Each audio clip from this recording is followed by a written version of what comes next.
It was an ordinary morning, the kind where the sun shone a little too brightly and the air carried the mixture of rushing traffic, impatient horns, and the occasional shouts of street vendors trying to catch attention. Daniel, a man in his mid-30s, was sitting in his car, waiting at a long red light.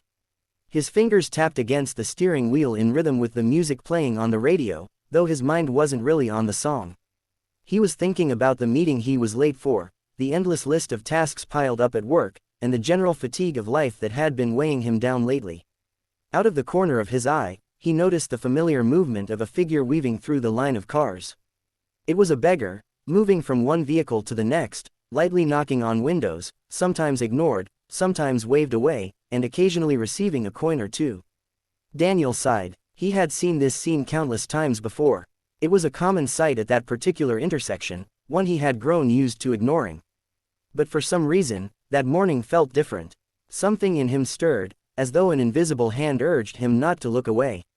As the figure drew closer, Daniel realized it was a woman. Her clothes were torn and layered in dirt, her hands rough and trembling as she reached out toward each car.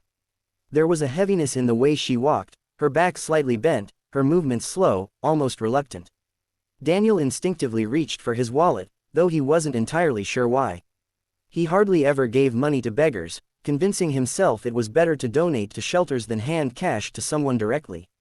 But today, something inside whispered, just this once. When she arrived at his car, she lightly tapped on his window. He lowered it halfway, expecting to glance at her briefly, drop a small note into her hand, and then move on with his day. But the moment he looked up into her face, his entire body froze. It wasn't just shock, it was recognition. The woman staring back at him, with eyes hollowed by exhaustion and face weathered by hardship, was someone he once knew. Someone he thought he would never see in such a condition. His lips parted in disbelief, and for a moment no words came out. He simply sat there, frozen in place, his heart pounding violently against his ribs. Her eyes widened too, though faintly, as if she recognized him as well but wasn't sure if it was real. She tried to turn away quickly, but Daniel's voice, shaky and urgent, escaped. Anna. Her body stiffened. The name hung in the air between them like a ghost. Slowly, she turned back, her expression a mixture of fear, shame, and pain. For a long second, neither spoke. The traffic around them continued to move, horns blaring, engines revving, but for Daniel, the world had gone utterly silent. Anna had once been everything to him. His best friend in college, the girl who dreamed bigger than anyone else he knew, the one who believed in changing the world. She was brilliant, full of life, and her laughter used to fill every room she walked into. They had drifted apart years ago after graduation, each swept into different paths, but he had heard she had gotten married, started a promising career, and was living a life far better than this. What on earth had happened? Daniel's throat tightened as he looked at her. Anna, is that really you? Her lips trembled. For a moment, she said nothing, but then she whispered, barely audible, please, just drive. But Daniel couldn't. He couldn't press the accelerator, couldn't move on and pretend he hadn't seen her. He quickly pulled his car to the side of the road, ignoring the irritated honks behind him. Jumping out, he rushed to where she had already begun to walk away, trying to disappear. Into the crowd of people and vehicles. Wait, Anna, please wait. He called after her. She stopped in her tracks, her shoulders tense, before finally turning. Tears had already begun welling in her eyes, but she tried to hide them, wiping quickly with the back of her hand. What happened to you? Daniel's voice cracked. How did you end up here? Her head lowered. It doesn't matter. I don't want you to see me like this. But I have, he said firmly, stepping closer. And I can't just walk away. Please, tell me. For a moment, she resisted. She shook her head, mumbling about shame, about how far she had fallen, but then, as if the dam inside her finally broke, she sat down on the edge of the pavement and began to speak. Her story spilled out like fragments of a nightmare. After college, things had been good for a while. She had landed a job at a prestigious firm, married a man she believed loved her, and thought she was on the path to the life she had always dreamed of. But soon, the cracks began to show. Her husband turned abusive, both emotionally and physically. She tried to hide it, tried to convince herself it would get better, but it only worsened. At the same time, her company faced massive layoffs, and she lost her job. With no family nearby to support her, she spiraled deeper into despair. The abuse at home became unbearable. She finally gathered the courage to leave him, but by then, she had nothing left, no savings, no shelter, no one to turn to. She found herself on the streets, and weeks turned into months, months into years. She had tried shelters, tried odd jobs, but the scars of her past and the harshness of the streets made it nearly impossible to climb back. She became one of the countless faces the world ignored. Daniel listened, his eyes stinging with tears. He could hardly recognize the woman in front of him as the same Anna he once admired so much. And yet, beneath the pain and brokenness, he could still see the spark of the person she once was. "You should have called me," he said softly, almost pleading. "I didn't want anyone to know," she whispered. "I didn't want you to see me like this." There was silence for a long time.